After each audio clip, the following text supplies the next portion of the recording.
Hey, we're here inside of Golden One Center. I'm Kevin John, joined by Sean Cunningham here, and a pretty big day for the Sacramento Kings. They're exchanging 3 players to acquire 3 players from the Indiana Pacers, the big names in the trade. Obviously, Domantas, Sabonis, and Tyrese, Haliburton, Buddy Hield leaving Sacramento. Sean, when I saw my phone going off this morning about this trade, I nearly did not believe it. What was your reaction to this?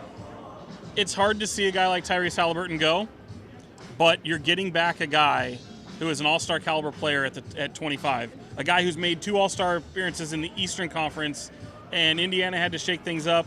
If there was a guy you didn't want to get rid of, it was definitely Tyrese Haliburton. But if you're saying who got better today, the Sacramento Kings got better today. They got the better player. What does that look like going long-term? Who knows? That's to be determined.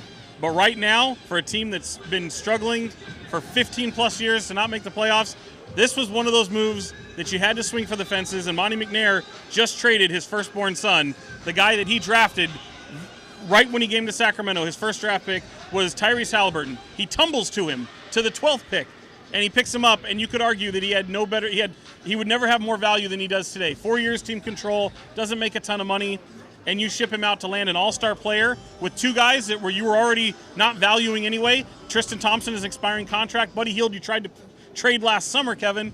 So now it's really Haliburton and Sabonis, and you didn't have to give up any of your top draft picks to do so going forward.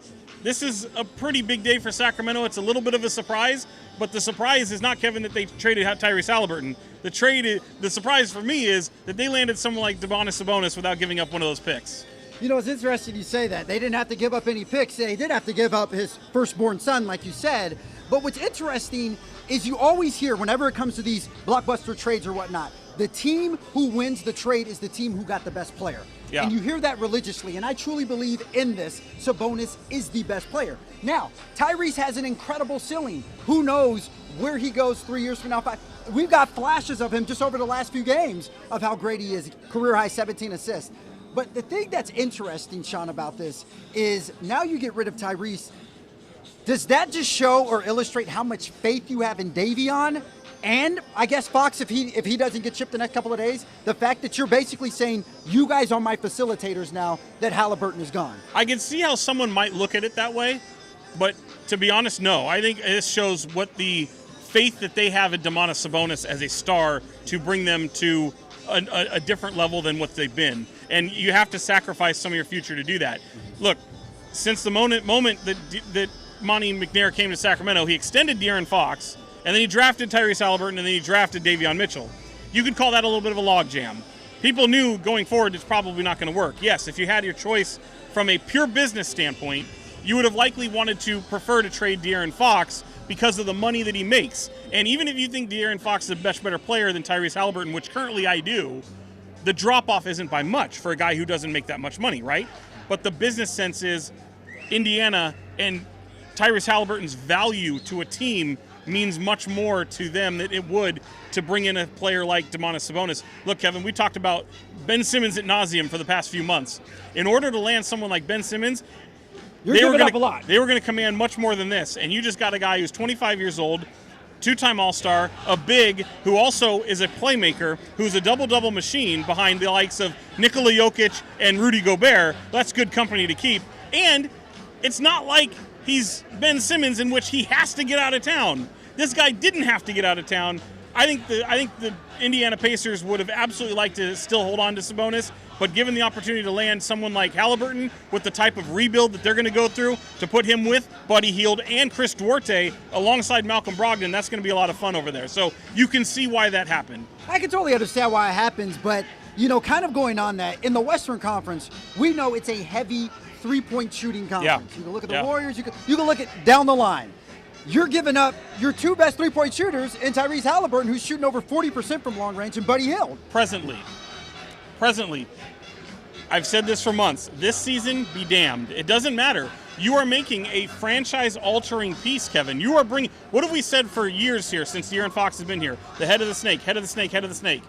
Domantas Sabonis represents the best talent that De'Aaron Fox has ever played with in Sacramento, should he not get moved by Thursday's deadline. We still have time where a lot more can happen between now and Thursday's deadline. But if it's Sabonis and Fox going forward, that tandem is no longer the head of the snake with De'Aaron Fox. Your best player is Domantas Sabonis, and it represents a two-headed snake.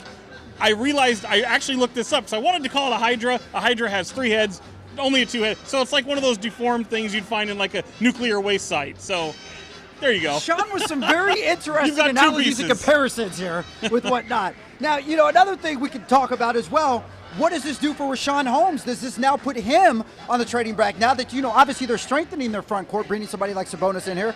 Richaun Holmes is a great player. He's not a star like Sabonis. Right. Still a great player. But now that you are, filling that particular need down below, does this now make Holmes expendable and possibly part of a trade package over the next couple of days? Well, everyone's available still. Everyone's available in order to get this team better. This season be damned, but the trade deadline is the first opportunity to do it. The next part will be the offseason, which includes the draft, free agency. Anything can happen during that time as well. So, yes, what I would look at Domantas Sabonis and see as it pertains to Richaun Holmes, Sabonis was able to get a lot of what he does playing next to a stretch 4, a guy who was also a rim protector in Miles Turner. He benefited a lot from that because Sabonis isn't a defensive presence. That being said, Richaun Holmes, I'm curious to see how that dynamic works should he not be moved. There's rumors out there about P.J. Washington from Charlotte, a rim protector that possibly could be a swap there.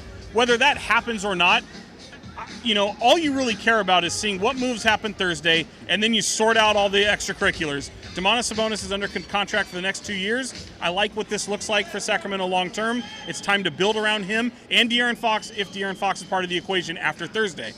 Well, let's look at one more thing that the Kings obviously need to acquire, whether it's going to be before the trade deadline or in general. Defense. They're not dead booty last this year, Sean, but they're 29th. They are 29th in the league in defense. We just said Sabonis is not someone who offers you that much help defensively. Bringing in Jeremy, Justin. How do you see this team defensively going forward? Because that's still the Achilles heel, Sean. Justin Holiday's a nice player. He can be a playmaker. He's a 2-guard. He's got the pedigree of his brother Drew. They love to get after it defensively. Jeremy Lamb is a nice player. He's been riddled with injuries, but the way the Kings look at him is an expiring contract. So who knows what that looks like going forward in the future, but all you have to realize is Domantas Sabonis is your guy, and you're going to build around him and Tyrese and De'Aaron Fox. I mentioned Tyrese Haliburton because you were talking about how surprising was all that. And again, we just sat down with him. We just sat down with him the day before. So we may have jinxed it. Yeah, hopefully not. Yeah. We were talking about the Rising Stars Challenge and the two of Davion Mitchell and Tyrese Haliburton not only representing the future of the Kings, but really what this looks like long-term at All-Star Weekend, having a great moment for these 2 draft picks in back-to-back years. The Sacramento Kings, I think this happened so quickly because I don't think the front office would have allowed that to happen if they had a deal in place to trade him on Monday. Fast forward to Tuesday, here we are. Tyrese Haliburton's packing his bags to head to Minneapolis. A lot can happen. If you remember right after that conversation, and you will be able to find it online, probably before we post this, but you will find that conversation online right on the ABC10's YouTube channel. It's a great conversation. It was so much fun to be had there. But literally when it was done, I looked at you, I looked at our photographer, Yvonne, and I said, I hope they don't get traded. And not because of what that meant for the Sacramento Kings, because selfishly, it was our story, which is now kaput. Now it will never see the light of day, but the full interview will be out there. It'll be able to see. It's going to probably sting for those people that didn't want to see Tyrese Haliburton leave town. But at the same time, hard decisions have to be made, Kevin. And this is a swing for the fences move. It's a bold move for Monty McNair. And the biggest thing is you get to keep your picks. So I like it. I like it for the now. I don't know about the future, but I definitely respect it and understand it. Hear that. So the key is, Sean, between now and Thursday, you're not allowed to interview any more Kings because of what could happen. So we'll see. And real quick before we get out of here, you said you liked the trade. I'm just going to ask for your grade. In the now, because they landed the better player, right? They landed the better player for now. What it looks like 2-3 years from now, who knows? It could be the one that comes back to bite him if he ends up being a multi-time All-Star and generational talent. But I think they've projected that not to happen, so I'll give it a solid B. B plus, okay. Right around there. What would you say? That's above 80%. If you're not giving rid of those players, and I'm with you, I do think a lot can happen between now and Thursday, and I am expecting another move or 2 to be made. I don't know how big it will because obviously it takes 2, maybe 3 or 4 to tango, but realizing what they probably would like to do, realizing what lies ahead, in the now, I like the move. I think it's a B, maybe a B plus. Okay, I give it a B minus, and the only reason I give it a B minus is just because of giving up Tyrese Haliburton, who I thought, he's been the cornerstone of this franchise, at least over the last few weeks and months that he's been here. So it's really tough to see him go, but overall, I still put it in the B range because, like I said, Sabonis is the better player. He's the two-time All-Star. Let me ask you this. Please. People remember the failed Lakers trade between the Kings and Lakers Buddy Hield? with Buddy Hield, which would have gotten, if you remember, Kyle Kuzma and Montrezl Harrell. The Kings didn't want to take Kentavious Caldwell-Pope back, and that left the door open for Washington to swoop in and make the Russell Westbrook trade because KCP was part of the deal that goes to Washington. That being said, what do you like better? Tyrese Haliburton with Kuzma and Montrezl Harrell as part of your team, or De'Aaron Fox and Domantas Sabonis as part of your team? I would take De'Aaron Fox and Sabonis, and the main reason why I say that is because De'Aaron Fox, as great as he is, he's never had his Robin. He's never been able to play alongside another superstar caliber player. And I think pairing De'Aaron with someone who's like Sabonis, how many pick and rolls are we going to see? This just opens the door for all kinds of, really for De'Aaron Fox to take his game up a notch. Also, it opens the door for Davion Mitchell to get more time out there. And we've seen what he's done in the absence of De'Aaron over the last 8 games. So ultimately, I like having Sabonis. And that's not a diss at Kuzma, Montrezl, any of them.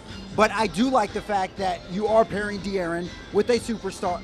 Well, I don't know if I can call Sabonis a superstar, but with a well-established star. Yeah, it takes a lot of pressure off De'Aaron. And let's not forget, we were having conversations earlier this season about why can't De'Aaron Fox and Tyrese Haliburton? It looks a little janky. They don't always have great games together, and we were trying to analyze why. Why is that? Now, obviously, Fox has missed almost 3 weeks with a sore ankle. Able to run, able to jump, not able to move laterally. Any of the come and stop, all that has been difficult. Some people think that is a tinfoil conspiracy theory that maybe he's on his way out of town. Maybe, but after talking to him, I don't think he's going to put himself in a position to publicly come out and say, it's literally pain tolerance, I'm hurt, and I'm trying to work through it. Okay? But that being said, Kevin, what I would say during those times where why don't Tyrese and De'Aaron look like they're totally fluid, right? Gelling, yeah. I always said because De'Aaron Fox is used to playing with the ball in his hands and having control with the ball in his hands. Tyrese Haliburton was added to the starting lineup this year, which wasn't the case last year. So in which case now De'Aaron Fox has the ball back in his hands. So he has the playmaking abilities. He's going to play a little bit more comfortable, like it or not. That's no slight on Tyrese Haliburton, but now he's able to play what he's used to playing and play that role he's used to playing, all the while having an all-star next to him. Exactly. I mean, I totally agree with that. That's a really good assessment. And honestly, Sean, I want this to work out for the Kings.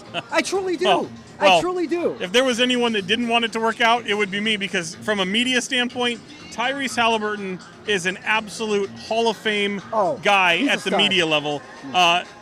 Incredible to talk to, incredible to deal with in his 2 seasons, really season and a half here in Sacramento. But yeah, man, we're going to miss him from that regard. But from a basketball standpoint and a objective point of view, Kings got the better player today. They sure did. And we'll just see if they can take the better player and use that to make the play-in tournament. The Kings now 2 games behind that 10th and final spot. We have 2 months left in the regular season, Sean. So we'll see if we can make a push for that 10th and final spot. There you go with we again. We'll see if the Kings, I'm so used to saying we Sacramento, but you're right. We'll see if the Kings can make that push for that 10th and final spot. Anyway, here at Golden One Center, I'm Kevin John. He's Sean Cunningham. Remember, you can see more Kings content that you can't catch anywhere else on the sports page of ABC10 and, of course, on our YouTube page on ABC10. We're here at Golden One Center. Thank you for watching.